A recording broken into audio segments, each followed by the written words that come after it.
esse é um programa que parte da própria ideia do curador da exposição. O que ele propôs para a exposição foi mudar como costuma funcionar uma exposição. Então, ele, como curador, ao invés de convidar todos os artistas presentes aqui na exposição, ele convidou 7 artistas, e esses 7 artistas fizeram suas ilhas, que são 7 exposições, que eles convidaram os artistas e selecionaram as obras para cada uma dessas ilhas. Então, são exposições que não necessariamente têm uma a ver com a outra.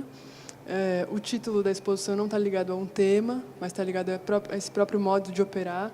Então, afinidades afetivas têm a ver com isso, né, com essas afinidades de artistas escolhendo outros artistas e trabalhos que têm a ver com o processo desses artistas que escolheram esses outros.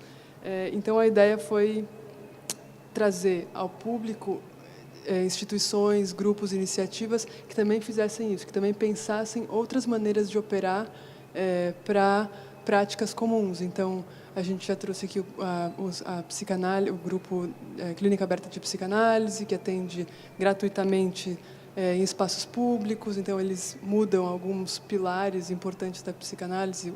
O display consultório sai, o lugar público entra, a questão da gratuidade, a questão de não ter acompanhamento, sempre o mesmo analista. Depois vieram arquitetos que só constroem por mutirão, e ao construir por mutirão eles têm que repensar os materiais, têm que repensar a ordem construtiva. Já vieram jornalistas que escrevem de dentro da própria favela e trazem os protagonistas das matérias para serem também quem está escrevendo sobre elas. Então, todos os grupos que vieram aqui continuam fazendo, enfim, práticas conhecidas, como isso, como a psicanálise, jornalismo, as instituições de ensino. Veio a Campos Sales, que foi uma escola importante, que retirou os muros e repensou a relação com a comunidade e com a própria pedagogia, enfim. E aí, todas as semanas, a gente está chamando essas instituições, grupos, iniciativas que repensam o modo de fazer. E a pergunta, um pouco, o que surge quando a gente faz de outra maneira? A questão é que outros conhecimentos, outras relações, outras práticas podem surgir quando a gente repensa o modo de funcionar das coisas como estão dadas. E aí, hoje, a gente convidou a Arco, Escola Cooperativa, que está justamente repensando o que é uma instituição de ensino e como ela se organiza. E também convidei a Lilian Kilian, que fez parte do educativo dessa Bienal, e que já esteve ligada a outros projetos que também repensaram o modo de fazer, o modo de realmente organizar instituições de ensino, escolas. Então, é isso. Bem-vindos, bem-vindas, bem-vindos. Obrigado pelo convite. Bem-vindos todos. Vou começar falando um pouquinho da Arco e dessa organização que a gente tem pensado na forma de uma cooperativa, né? O que seria uma instituição de ensino que é cooperativa. Esse adjetivo que a escola carrega, ele transforma, de alguma maneira, várias instâncias dessa instituição. Eu vou começar falando de uma que é particularmente importante para a gente, que está ligada ao que a gente poderia chamar da parte mais pedagógico-filosófica da escola, né? É a relação do corpo docente com o corpo discente na sala de aula, dentro desse modelo cooperativo. Então, a primeira coisa que a gente, enfim, pensou quando quis se organizar como uma cooperativa é que as escolas em que a gente trabalha, e todos nós gostamos muito das escolas onde a gente trabalha, julgamos que lá tem muita coisa boa e que a gente está reaproveitando dentro dessa noção de cooperativa, mas julgamos também que algumas das coisas que nos interessavam mais dentro das escolas onde a gente trabalhava poderiam ser potencializadas se a gente organizasse as relações de outra maneira, né? E, nesse sentido, a cooperativa poderia potencializar algumas coisas bastante interessantes.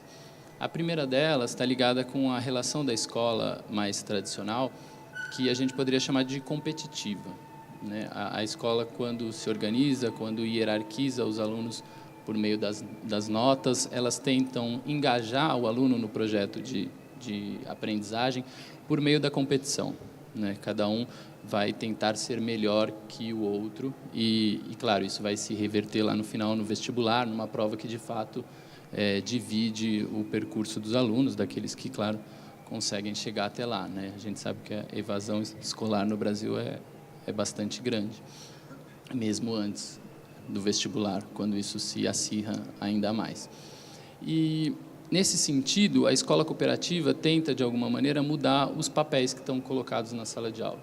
Um aluno deixa de ser um competidor, né, um adversário do outro aluno, por mais que essa competição vá se dar dentro de afetos muito contraditórios, né, para os alunos. Numa escola competitiva, por um lado, o outro aluno que vai melhor do que eu, ele representa o meu fracasso, né, em alguma tarefa específica, mas ele também, muitas vezes, é meu melhor amigo, né? Então, é uma relação muito difícil dentro dessa escola competitiva, nos momentos em que você gosta e não gosta dos colegas que estão ali com você. Numa escola cooperativa, a ideia é tentar transformar um pouco essas relações, né? Aquele colega que está na sala de aula, ele deixa de emergir para mim como um competidor e passa a ser um colaborador, né? Ele é alguém que pode me ajudar, que pode tentar trabalhar comigo em prol de um objetivo que é comum, uma coisa que não é só minha ou só dele, mas está ligado a todos, né? E, nesse sentido, a cooperativa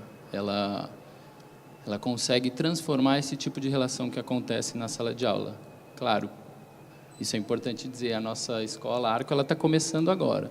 Muito dessas coisas que eu estou falando e que a gente vai falar são ideias, são sonhos, são projetos. Eles já estão sendo colocados em prática, a gente já tem muitas coisas novas surgindo, muitos afetos diferentes que se constroem no nosso fazer, no pensar do projeto político-pedagógico, etc.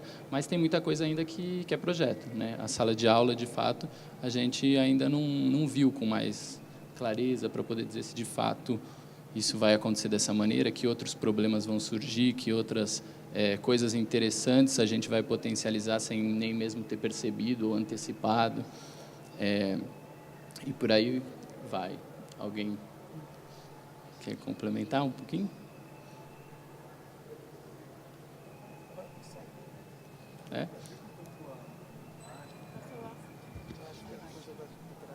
Não, eu ia falar para o Rafa continuar, mas explicar um pouco como começou, né, no final do ano.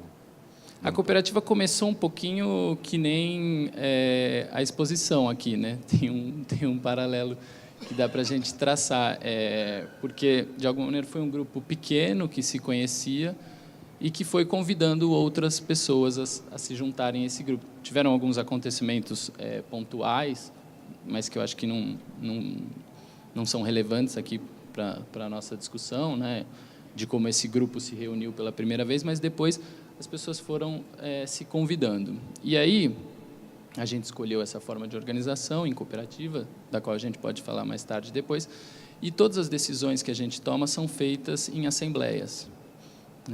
Inclusive, a fundação dessa cooperativa se deu por meio de uma grande assembleia, na qual todos nós somos um grupo hoje com 29 cooperados, oficialmente, 29 cooperados se juntaram e começaram a pensar tudo que envolve uma escola.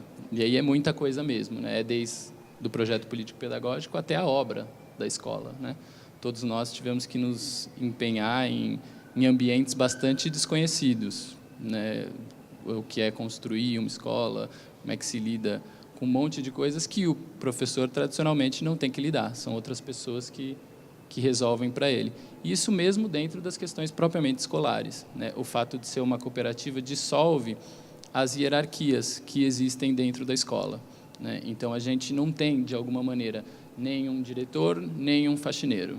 Todos nós fazemos tudo que tem que ser feito para se gerir uma escola. Claro, muitas dessas funções existem institucionalmente e porque precisam existir, né, legalmente falando. O diretor ele é um cargo necessário para a Secretaria de Educação. Então, a gente tem um diretor, mas a gente tenta pensar esse cargo não como um cargo que vai poder ordenar o que os outros têm que fazer, né, mas como um cargo que tem uma função específica que precisa ser desempenhada e que vai ser desempenhada, mas que pode ser desempenhada por qualquer um, né? Até por isso a gente está tentando pensar esses cargos de forma rotativa, né? Em um ano fica uma pessoa como diretor, no outro ano fica outra, e assim vai. A questão das outras funções que têm que ser feitas, a gente está pensando a partir de uma estrutura que a gente chamou de educadores volantes. Né? São educadores que estão na escola, né? Porque todo mundo é professor, é cooperado, tem aí quase que as mesmas potencialidades e dificuldades, mas precisam lavar a escola, precisam cuidar da segurança, precisam fazer de um monte de coisa. Alguns dos professores estarão em sala de aula, estarão trabalhando com os alunos durante o período letivo, e outros vão estar circulando, fazendo essas coisas que precisam ser feitas. Né? E a essas funções a gente chamou de volantes. O que mais?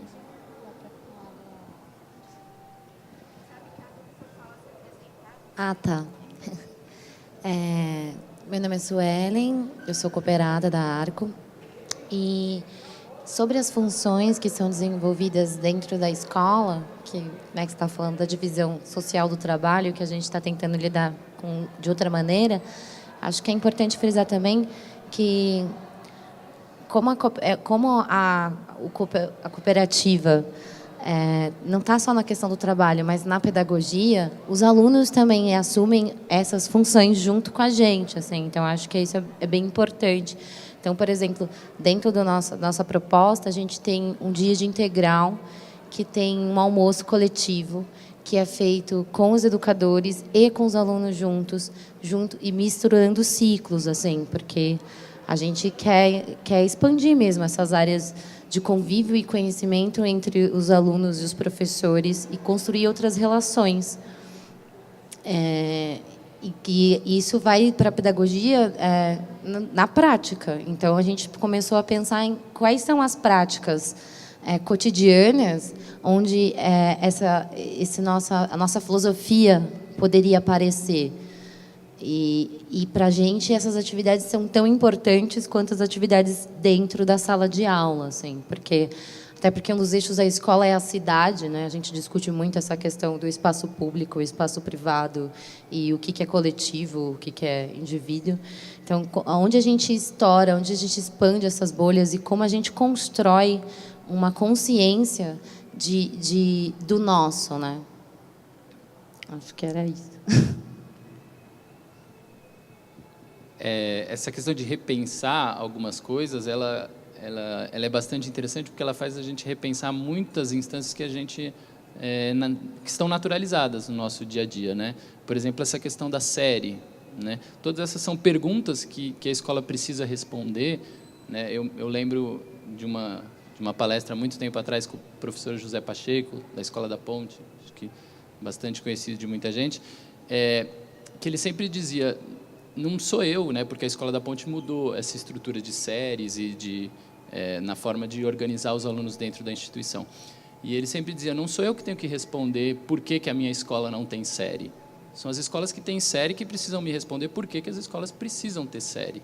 Né? E essa inversão é interessante e tem muito a ver com a reestrutura de um projeto. A gente teve que responder todas essas perguntas. A gente vai ter série, a gente vai ter nota, tudo aquilo que está absolutamente naturalizado, que faz parte da instituição escolar, a gente teve que ou colocar de fora ou reescolher. Mas, nesse processo, a gente repensa muita coisa.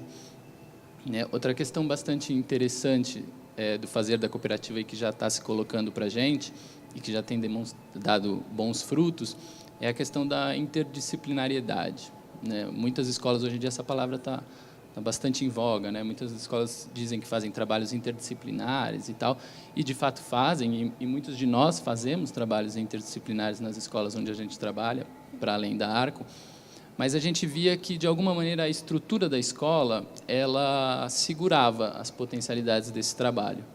Então, por exemplo, muitas escolas não têm reunião de professores, muitas têm, mas a maioria que tem reunião de professores tem reuniões que estão pensadas para resolver problemas mais burocráticos, assim, que vêm da coordenação, né? Então, a gente faz reunião geralmente para decidir os horários, para fazer conselho de classe, para falar de um aluno que esteja apresentando um comportamento inadequado ou esteja com dificuldade na sala de aula, mas dificilmente uma escola consegue se reunir para pensar o projeto pedagógico, para pensar os cursos. Né? E isso é uma coisa que a gente tem feito. né? As áreas de ciências humanas têm se pensado junto com linguagens, que é uma coisa também diferente do que geralmente se faz nas escolas, e tem pensado o currículo inteiro de forma integrada.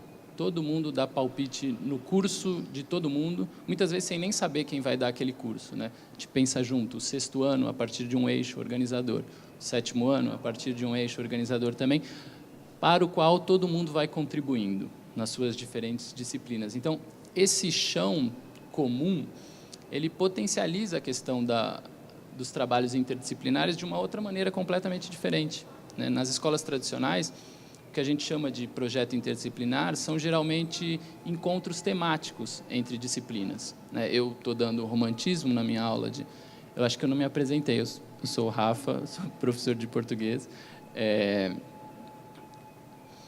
E, geralmente, por exemplo, eu estou dando aula de romantismo e tem um professor de história que está falando da Revolução Francesa, está falando do começo da modernidade. Bom, a gente tem aí um encontro possível. Ele vai fazer as aulas dele, eu vou fazer as minhas, e a gente pode falar de um autor ou outro parecido, etc. Mas isso é pouco, né, para chamar de projeto interdisciplinar. Muitas vezes a gente faz uma avaliação conjunta, né, um trabalho que vai valer para nota de 3, 4 disciplinas, mas, de novo, o projeto não foi pensado de forma interdisciplinar, ele teve convergências que permitiram esse tipo de coisa, né? Quando a gente faz o projeto inteiro juntos, já pensa o plano político-pedagógico a partir de todas as áreas, essa interdisciplinariedade ganha outra força, né? Ela vai para outro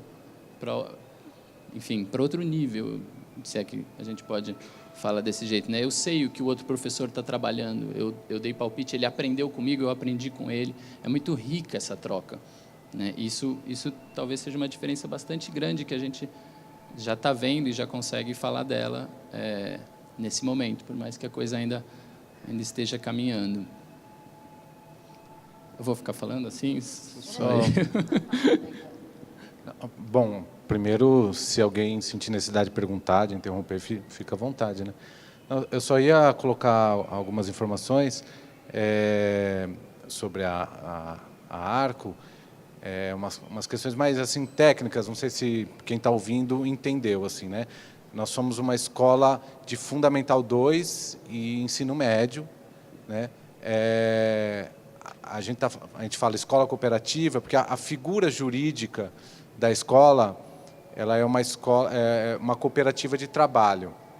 Eu estou falando isso porque é bastante comum até experiências escolares que você tem cooperativas, mas geralmente essas cooperativas são ou cooperativa de pais, né, ou algum tipo de associação, né, de fundação, associação. E no nosso caso não é bem assim. Nós somos uma cooperativa de professores, é uma cooperativa de trabalho, né? Então, quem se associa a essa cooperativa são esses 28 professores, né? Bom, como o Rafa estava falando, isso dissolve, né, o próprio formato da cooperativa.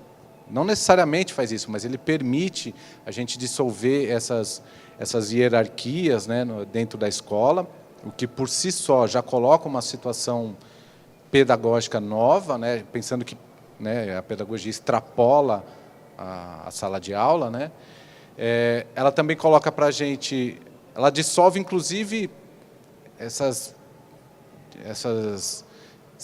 segmentos internos a uma organização, né? Então dentro de uma escola você tem um setor pedagógico, o setor financeiro, o setor administrativo, enfim. E nós aqui nesse processo, né, já nos vimos realizando tarefas que a gente nunca imaginava, né? Por exemplo, todo mundo aqui nesse momento está entendendo um pouco de obra, de construção civil mesmo, assim, porque a gente está vivendo esse momento agora, né, de reformar a escola. É importante dizer que a escola ela era um galpão que era uma marcenaria lá no bairro do Butantã, e a gente contou, né, com a ajuda de uma arquiteta que doou o seu serviço, né, de arquiteto para pensar um projeto para a escola. E desde o ano passado a gente está envolvido aí, vivendo esse momento da obra, né? Então, em algum momento, todo mundo aí tem que lidar, sei lá, saber comprar cimento, saber ter noções de metro quadrado para colocar azulejo, para fazer esse metro quadrado tem que fazer cálculo, enfim, são situações pedagógicas que o próprio processo de construção de uma escola coloca para os próprios professores, né? Então, eu mesmo aí já me peguei fazendo cálculo de área, porque precisava comprar um revestimento de piso e tal, de repente eu estou fazendo cálculo de área, e eu sou professor de sociologia e de geografia, né? Enfim. Agora, o fato de ela ser uma cooperativa de professores não significa que essa dimensão cooperativa se limita aos professores, né? Então, como eu disse, por exemplo, o projeto pedagógico é de familiares, se os familiares aqui quiserem falar, falem, de uma arquiteta que se encantou com o projeto e doou esse serviço, né? Então, essa escola só é possível com a ajuda, né, dos pais, da comunidade do entorno, né? A gente tem contado com bastante doação em todos os sentidos, né? Não tanto de imobiliário quanto de serviços, sem os quais a gente não teria chegado nem na metade do projeto, assim, né? Isso que torna. Então, oficialmente não, porque todo esse processo exige uma autorização da Secretaria de Educação, que a gente ainda não tem. A gente está esperando a última vistoria deles no nosso projeto para ter o aval da Secretaria de Educação para poder fazer matrícula. O que a gente tem até agora, e tem bastante, assim, mais do que a gente esperaria ou esperou, são famílias muito dispostas a se inscreverem assim que a gente tiver essa autorização. Já tem muitas famílias em contato que dizem que, assim que esse documento sair, elas vão matricular os filhos, mas matrícula propriamente a gente ainda não pode fazer. Tem uma questão interessante também da cooperativa, achei até que Taiguara ia falar, do ponto de vista da gestão financeira mesmo, né? Que todas essas doações elas são uma forma de lidar com uma das grandes dificuldades do nosso mundo, que é colocar de pé qualquer coisa que exija muito dinheiro. Né? Fazer uma escola exige muito dinheiro, né, para começar, e esse dinheiro tem que vir de algum lugar. E, geralmente, quando as escolas se organizam, até por conta desse investimento inicial, mesmo em escolas que são cooperativas, você tem um dono, ou cooperados, que contratam o serviço de outras pessoas e que vão, a partir disso, lucrar com essa escola. Né? Se ela der certo, né? Se der tudo certo para eles, eles vão lucrar em cima disso. A nossa cooperativa está pensada para não permitir esse tipo de coisa. Né? Não é que ela não vai ter lucro, não é que ela não vai ser custeada, porque ela é uma instituição, no limite, privada, né? Ela vive de mensalidade, mas essa mensalidade não se converte em lucro. Como é que ela funciona na prática? A gente recebe o dinheiro que vem do conjunto dessas mensalidades e esse dinheiro, a partir das horas que foram trabalhadas, ou de uma hora-aula que a gente vai estabelecer de antemão, essa é uma conta difícil, porque ela vai variar de acordo com a quantidade de alunos que a gente tiver, de acordo com o quanto a gente trabalhar, ela vai fixar uma hora de trabalho, né, um valor específico de hora de trabalho. Alguma coisa, a gente está pensando, no melhor dos mundos, em torno de R$50.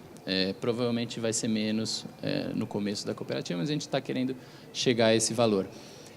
Essa é uma hora de trabalho igual para todo mundo e igual para todas as funções que vão ser desempenhadas. Né? A pessoa que está lá fazendo faxina, ou que está lá sendo diretora, ou que está lá em sala de aula, ou fazendo qualquer coisa que tenha que ser feita, vai receber exatamente a mesma hora de trabalho do que todo mundo, a partir das horas que ela trabalhou.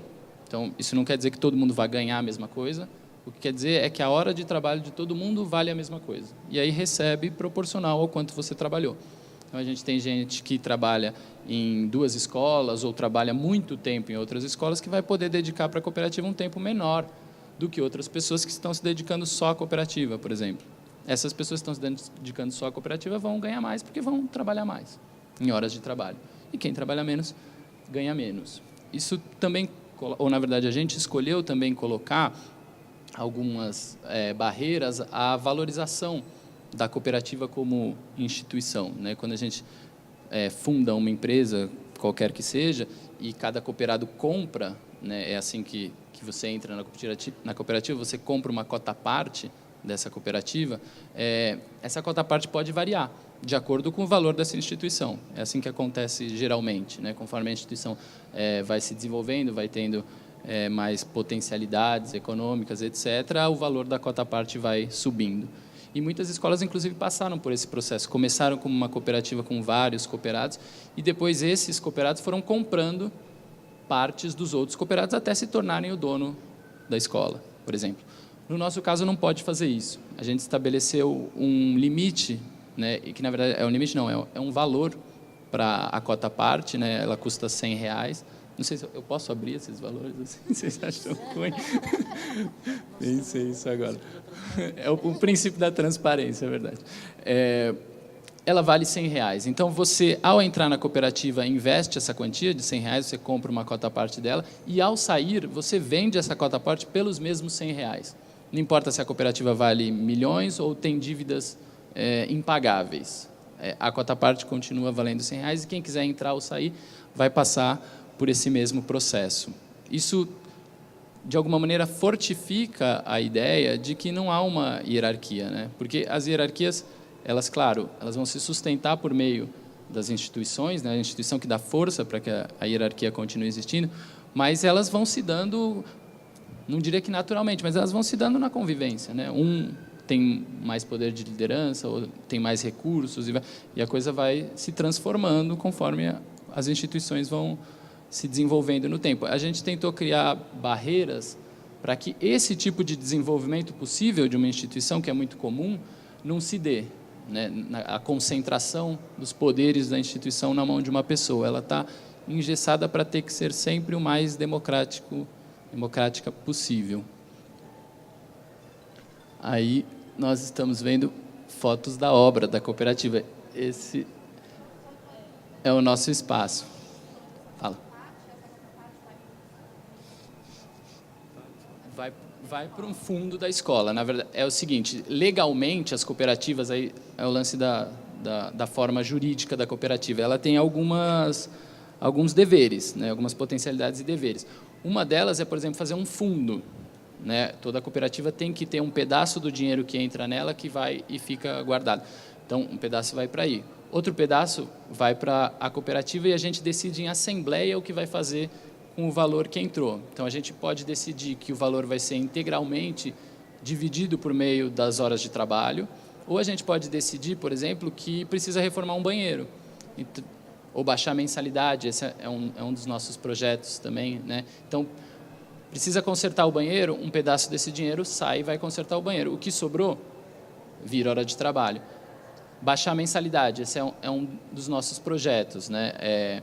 Conforme a escola chegar ao seu potencial máximo de alunos, né, que a gente pensou com 30 alunos por sala, né, esse sendo como máximo, e a gente tem uma sala por ano, a ideia é que seja uma escola pequena, sim, a gente não quer que ela seja maior do que isso, porque a gente sabe, né, muitos de nós damos aulas em escolas com muitos alunos e a gente sabe que isso dificulta o trabalho com o aluno.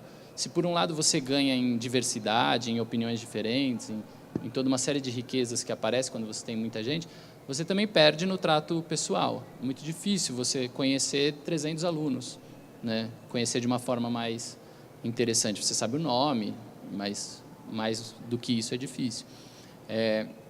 Então, tudo isso pode acontecer. E aí, conforme a cooperativa cresça ou se crescer, tendo mais recursos, a gente pode abaixar o valor da mensalidade, porque esse é um outro valor muito importante da cooperativa. A gente quer que ela abarque uma diversidade econômica e cultural maior do que as escolas tradicionalmente conseguem abarcar, né?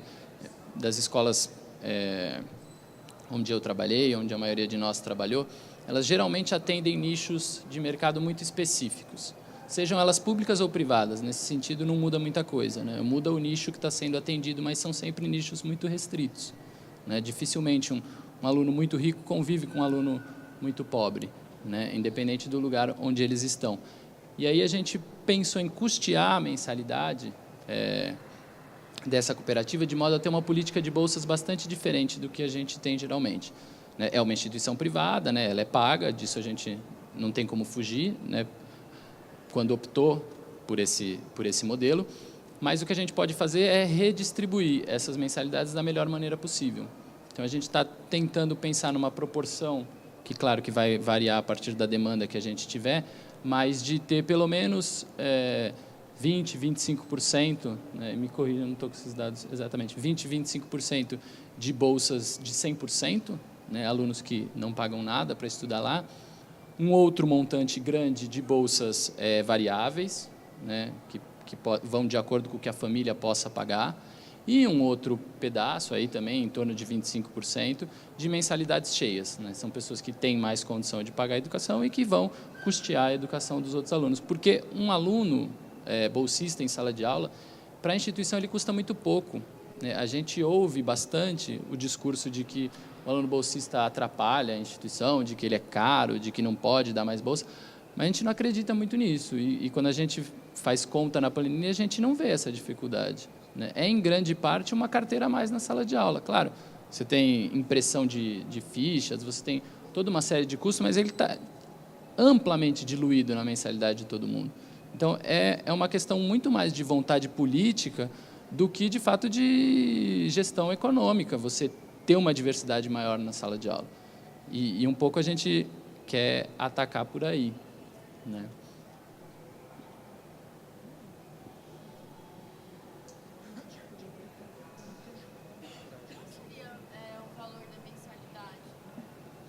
A mensalidade do ensino médio, né, que nem o Taigora falou, tem fundamental e médio, isso vai variar. Está em torno de R$ 2.400, 13 parcelas de R$ 2.370. E a mensalidade essa mensalidade cheia, né, o maior valor que você pode pagar. E do ensino fundamental, algo em torno de R$ 2.080 e R$100, né, por volta disso.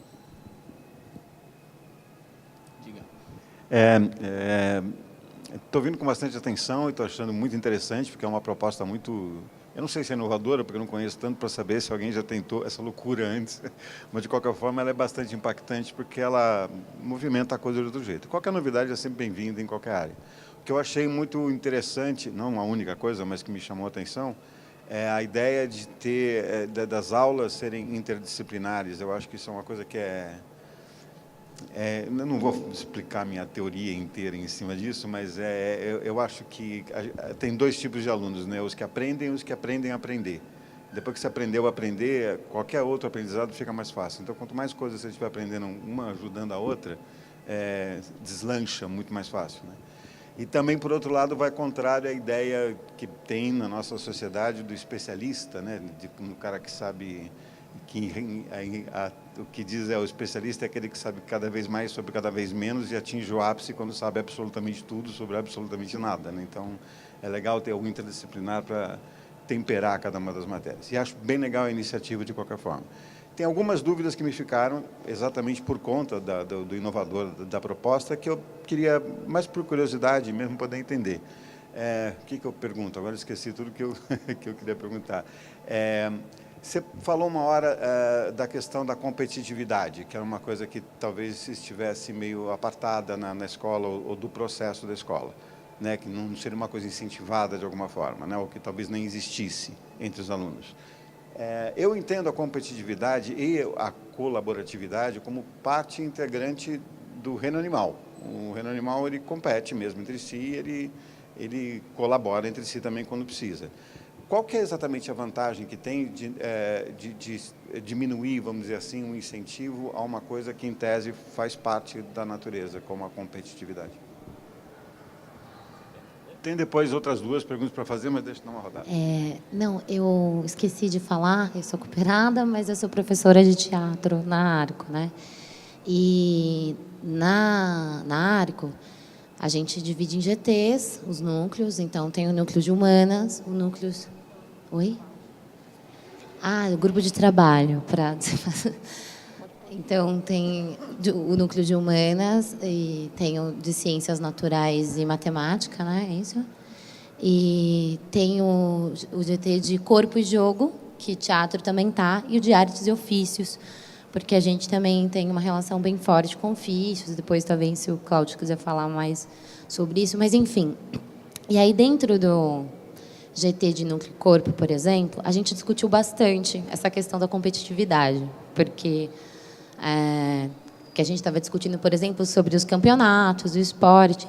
E aí eu concordo com você que a relação entre a competição e a colaboração, ela é dialética. Porque algumas pessoas também falam, mas se você não acaba com a competição, como é que a pessoa se supera?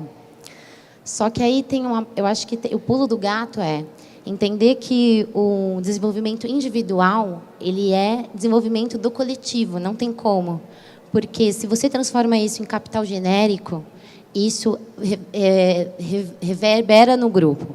Então, por exemplo, a gente fez um festival, fez não, né? A gente quer fazer, porque a escola não abriu ainda. Mas a gente elaborou um festival, por exemplo, de uma mostra de cenas e jogos, porque a partir do desenvolvimento individual dessas pessoas, dividido e mostrado para todo mundo, isso se torna um capital para todos. Portanto, o desenvolvimento do outro também é para o meu desenvolvimento. E essa questão da superação, quando você está trabalhando aí, eu estou falando muito do lugar de arte, eu estou falando muito do lugar de teatro, né? Porque é da onde que eu opero. Então, quando você está trabalhando, principalmente em formas de expressão, a questão da superação, ela não é uma competitividade com o outro, é uma questão de domínio de linguagem. Então, não é que você não passa pela evolução, só que você acaba adquirindo um entendimento de que a sua superação, não existe uma superação individual, existe uma superação sempre coletiva, porque você faz parte de um todo. Não sei se eu respondi a sua pergunta.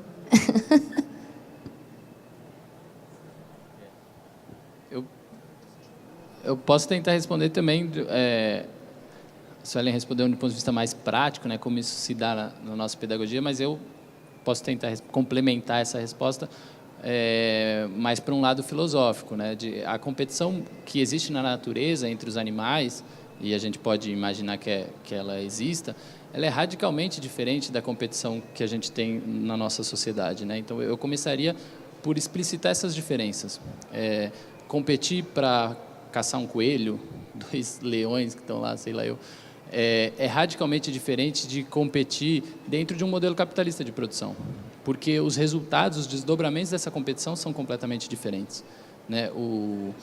E é nesse sentido que a gente pretende atrapalhar a competição, não é no sentido de tirar a competição de dentro das pessoas, mas é no sentido de colocar ela num sentido mais interessante, né? Dar para ela potencialidades e problemas que ajudem o coletivo e não atrapalhem. O que a gente tende a ver na competição capitalista é que o vencedor ele se torna um problema, né, para o coletivo. Ele, de alguma maneira, concentra os recursos, ele vai organizando a sociedade de uma tal maneira que a própria competição, que pode ser interessante, vai ficando cada vez mais minada também. Né? Se você tem uma pessoa muito rica, com muitos recursos, que parte de um lugar muito diferente das outras, não tem mais competição. Mesmo essa ideia de competição já acabou, né? Ela já ganhou antes mesmo de jogar. Então, o que a gente está falando não é acabar com a competição, mas é colocar a competição num outro lugar, né? A gente vai competir dentro das coisas que dá para competir. Cada um vai ter o seu trabalho, cada um vai tentar se desenvolver individualmente, mas dentro de um projeto coletivo, dentro de regras um pouco mais interessantes, né? Eu acho que é um pouco tentar transformar o sentido da competição, não é acabar com ela, né? Boa noite, meu nome é Tatiana, sou cooperada da Arco, professora de História. E, enfim, queria falar um pouco também sobre essa ideia da competição. Acho que nesse sentido da competição capitalista, né, acho que a gente tenta fugir de uma ideia de uma individualização dos problemas, né, das questões, dos dilemas que as pessoas se deparam. Então, acho que a ideia de superar essa noção de competição é um pouco superar a noção de individualização das responsabilidades, né, assim, tanto do sucesso quanto do fracasso. Então, coletivizar também as questões a serem superadas, a serem tratadas. Acho que essa ideia de fracasso ser uma responsabilidade estritamente individual, que acho que é uma ideia bastante corrente atualmente, é uma ideia que é muito opressora, assim, individualmente, né, para a subjetividade das pessoas, assim, deixa as pessoas muito solitárias, assim, muito isoladas. Então, acho que é um pouco tentar trabalhar as relações assumindo um outro sentido. Acho que é um pouco isso.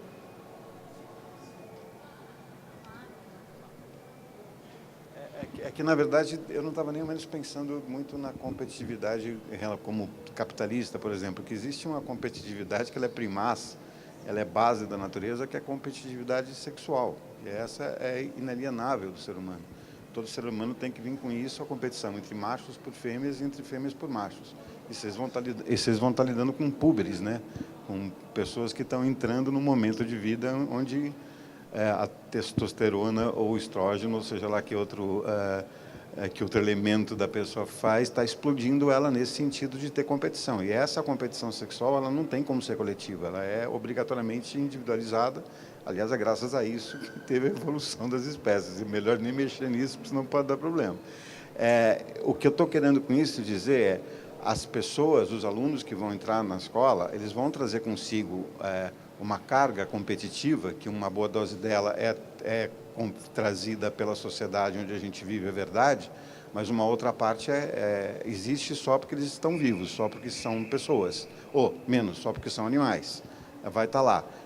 E isso não interfere? É só uma curiosidade mesmo, eu não quero ficar debatendo o assunto, não é essa ideia. Não, bom, é que daí a sua questão, ela está mexendo com a minha cabeça aqui. Que bom. Não, porque eu acho que assim, a gente não... Eu estou entre aqueles que acham que a gente não pode naturalizar a ideia de competição.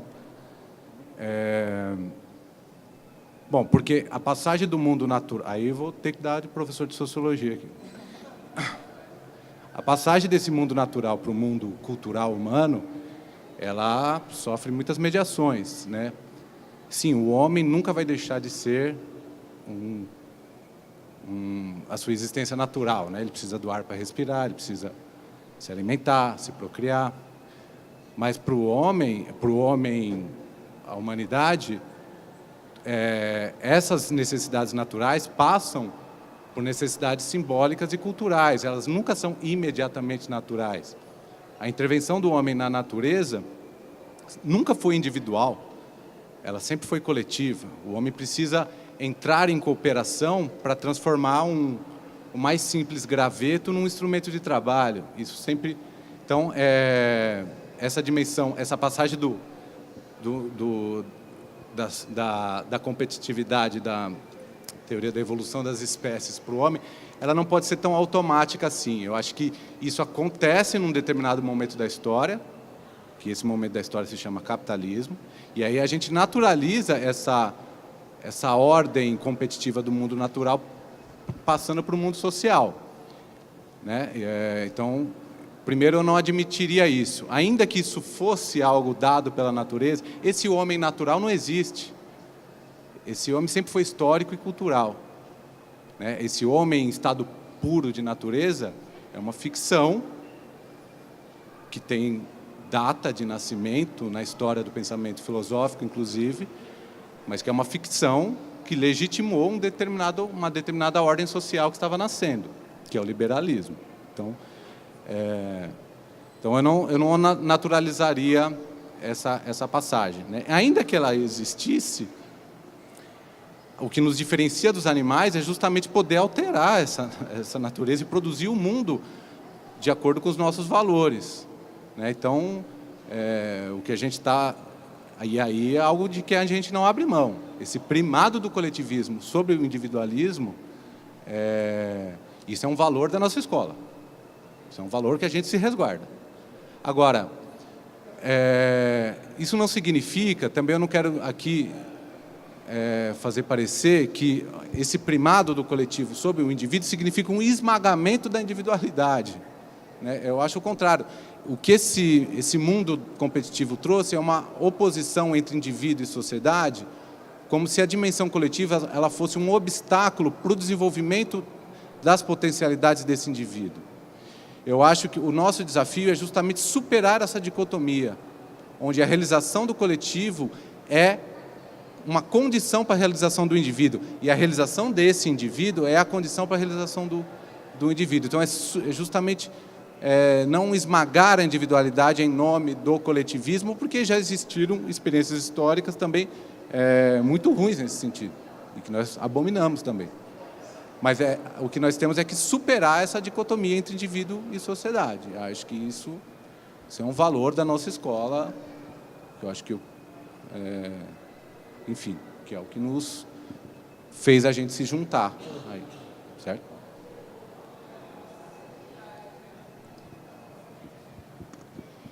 Eu tenho 2 perguntas. A primeira é, por que não Fundamental 1? Queria que vocês me respondessem essa primeiro para eu fazer a segunda pergunta. Posso só... Enfim, o que a gente pensou foi deles falarem mais ou menos uns 40 minutos. Daí a Lilian fala uns 40 minutos, porque acho que ela pode trazer várias questões, vários inputs para essa discussão, e daí depois a gente abre também. Só podemos segurar e, de repente, até acho que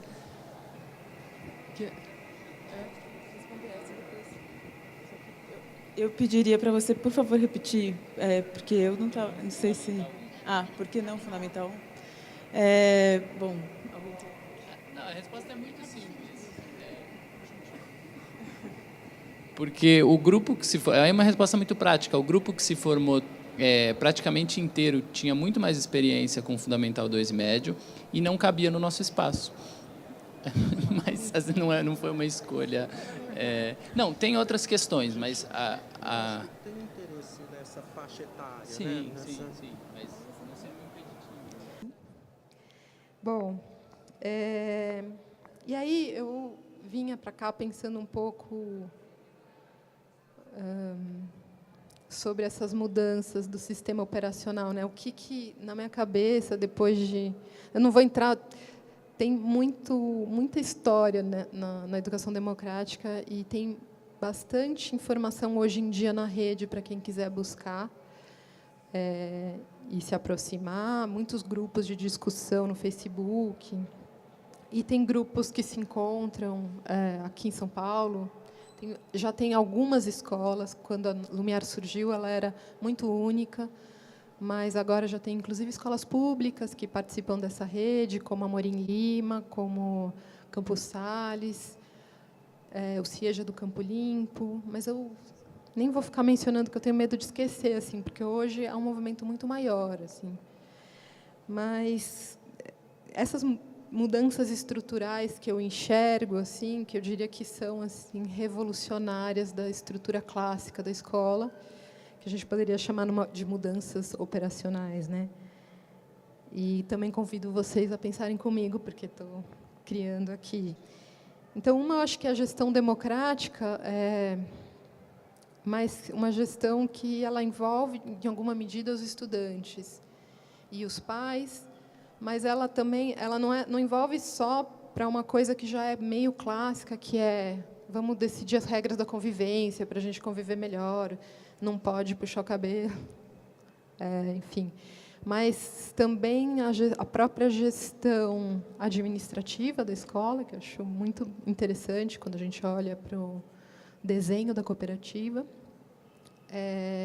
decisões orçamentárias, né, na medida do possível, e decisões curriculares, que eu acho que isso é mais raro de existir numa escola. E eu acho que isso é uma mudança muito significativa do sistema operacional.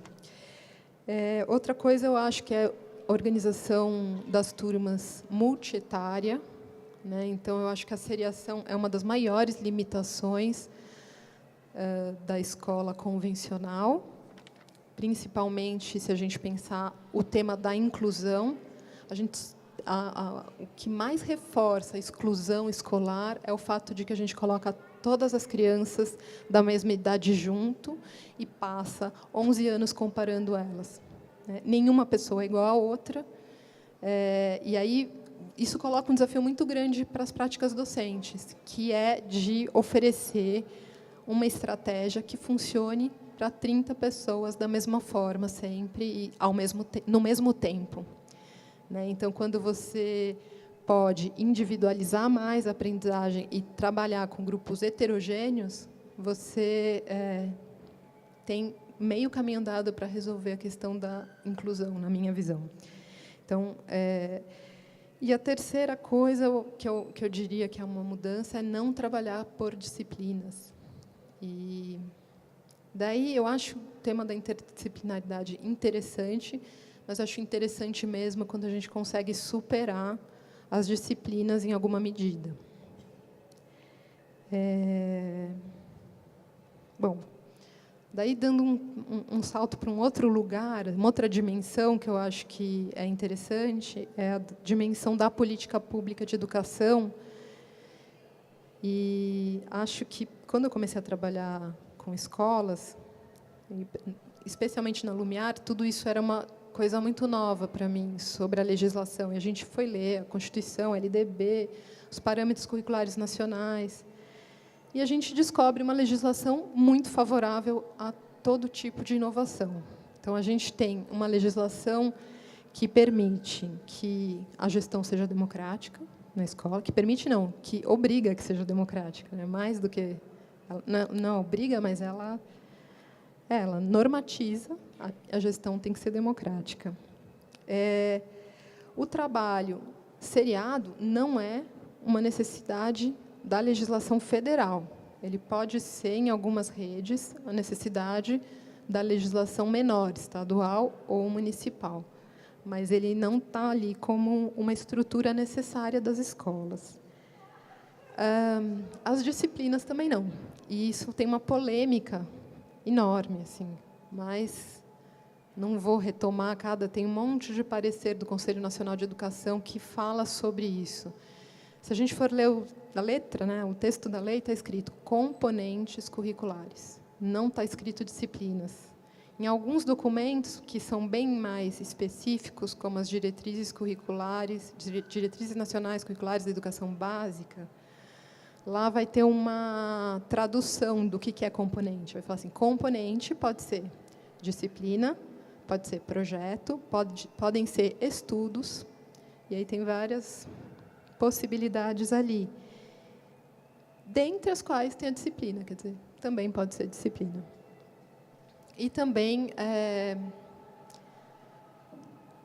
a legislação permite que a escola crie o seu próprio sistema avaliativo, né? Então, são possibilidades legais de fazer escolas bastante inovadoras, assim.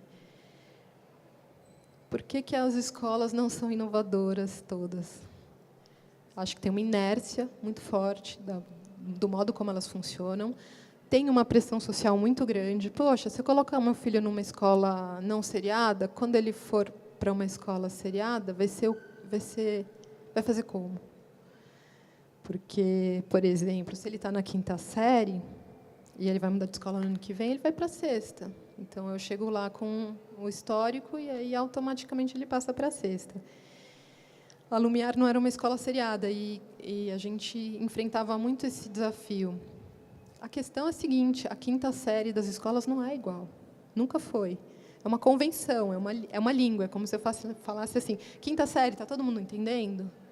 Mas, na verdade, as pessoas estão fazendo coisas bem diferentes na 5ª série, se a gente comparar as escolas. E tem uma coisa na legislação que é o seguinte, a escola que recebe, ela que tem a responsabilidade de dizer como aquele indivíduo vai ser lido no seu sistema. Então, se eu sou uma escola seriada, que recebe uma pessoa que veio de uma escola não seriada, eu tenho que ter um mecanismo para encaixar essa pessoa no meu sistema. Assim como, se forem 2 escolas seriadas, mas que dão matérias de uma forma diferente, eu posso dizer, não, seu filho lá naquela escola ele está na 5ª, mas aqui ele vai entrar de novo, ele vai fazer a 5ª de novo. Então, mas tem uma certa preguiça também aí nesse mundo. Então, porque está todo mundo acostumado que as coisas funcionam assim e que tudo bem. Então, ele vem da 5ª, vai para a 6ª. Eu lembro muito de um menino que saiu da Lumiar e a gente entregava um histórico muito mais detalhado do que dizer qual foi a nota dele de história na 5ª série média. A gente dizia as coisas que ele tinha aprendido. O histórico tinha 30 páginas. Assim. Para cada disciplina, o Lumiar não era organizada por disciplina, mas a gente fazia essa tradução. Cada habilidade e competência que o cara tinha adquirido na escola. E a gente mandava. E a gente pensava, bom, assim está fácil da escola encaixar. Só que nenhuma escola monta o seu currículo a partir das habilidades e competências dos parâmetros curriculares. Então, a escola ficava na dúvida. Aí ele foi para uma escola, a mãe dele falou, acho que agora ele estaria na 6ª série.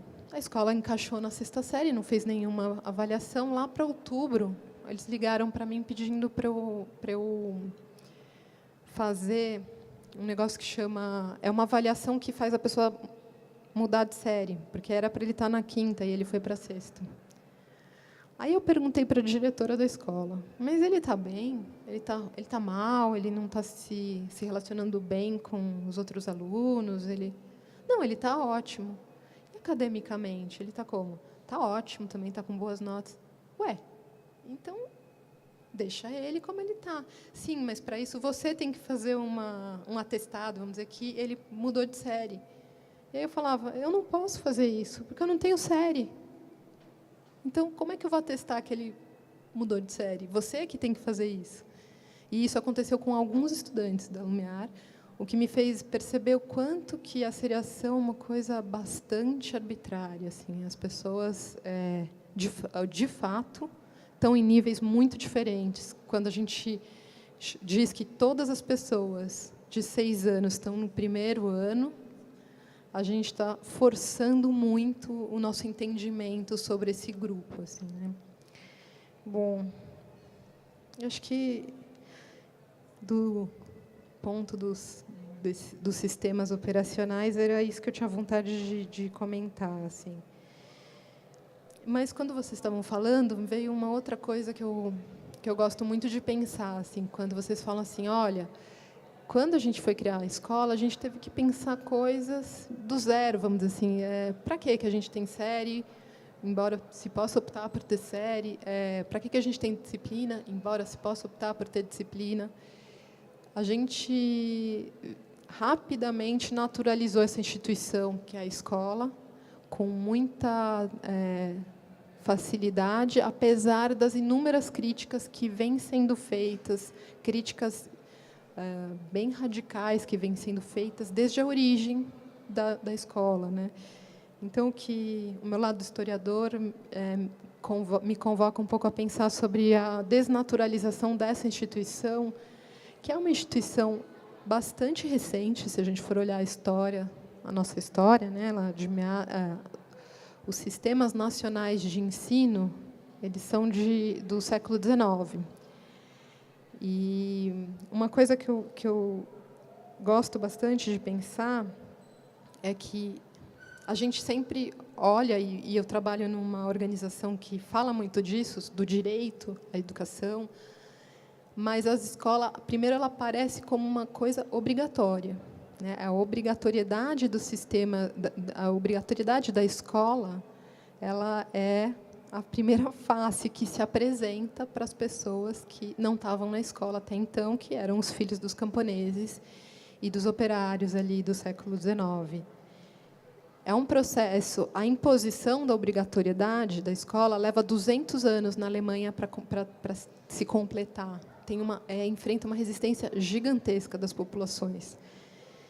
E quem tem um texto bonito sobre isso é o Tolstói, o escritor, né? A gente conhece muito mais a obra literária do Tolstói, mas ele é um educador que teve uma escola por um período bem curto de tempo, e durante esse tempo ele se interessou muito por estudar os sistemas nacionais de ensino, porque na Rússia não existia ainda o Sistema Nacional de Ensino, e ele faz uma viagem muito empolgado, ele faz uma viagem para a Alemanha, e vai visitando as comunidades e tal, e ele volta chocado e falando, nossa, não é nada do que eu pensei, a Rússia não deve ir por esse caminho. Assim, né? E, basicamente, o que ele vê é uma coisa que depois a gente vai ler no Bourdieu, ou a gente vai ler no Paulo Freire, que é essa ideia de que... porque a escola nacional ela existe para criar a ideia do nacional. Então, é um pouco a formação de um povo a partir da cultura de uma elite, né? Institucionalizada e obrigatória, né? E então, o Tolstói fica um pouco chocado porque ele vai olhar para as pessoas que estão indo para a escola e vai dizer elas estão sendo desenraizadas da sua própria cultura para receber uma cultura na qual elas nunca vão ser bem-sucedidas, né? Se a gente for olhar a mesma tese que está na pedagogia do oprimido, só que ali o Paulo Freire vai abrir, e o Bourdieu também, e vão olhar para os mecanismos específicos que promovem o fracasso escolar ou a opressão das populações que já, né, das populações mais pobres ali ou mais vulneráveis. Por que isso eu acho que hoje isso é muito central na minha conversa com a política pública, né? Porque tem um dos pilares do sistema operacional da educação tradicional, que é o currículo, que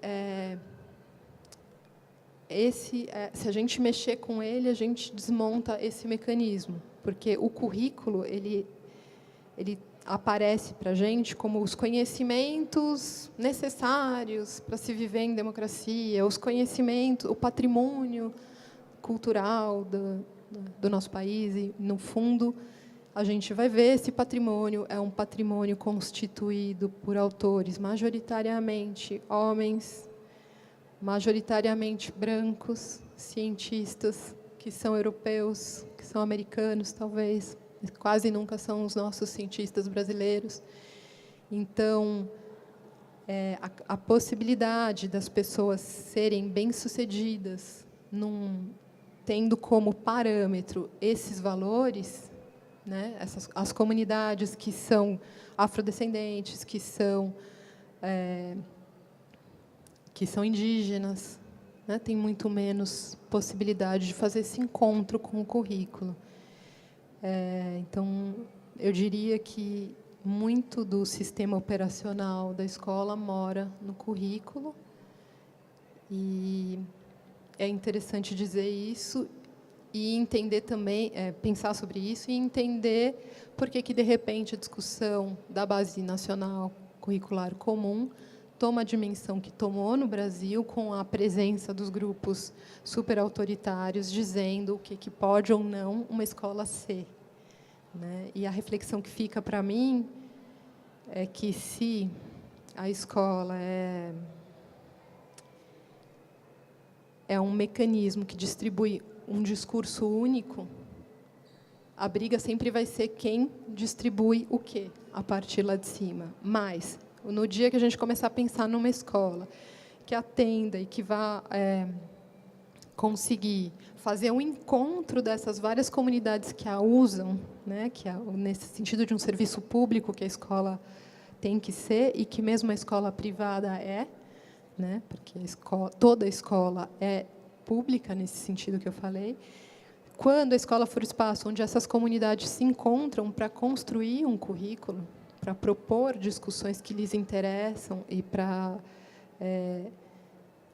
não sem conflito, porque as pessoas não vão se encontrar sem conflito, né, pessoas diferentes, aí a gente não está mais dentro desse problema em que alguém pode dominar e distribuir o seu discurso, né? Então, eu fico pensando bastante nisso quando também eu olho para a escolha que o Gabriel fez aqui, né, de descentralizar o discurso e permitir que muitas pessoas falem e coloquem seus critérios como organizadores dessa grande exposição. Então, é isso.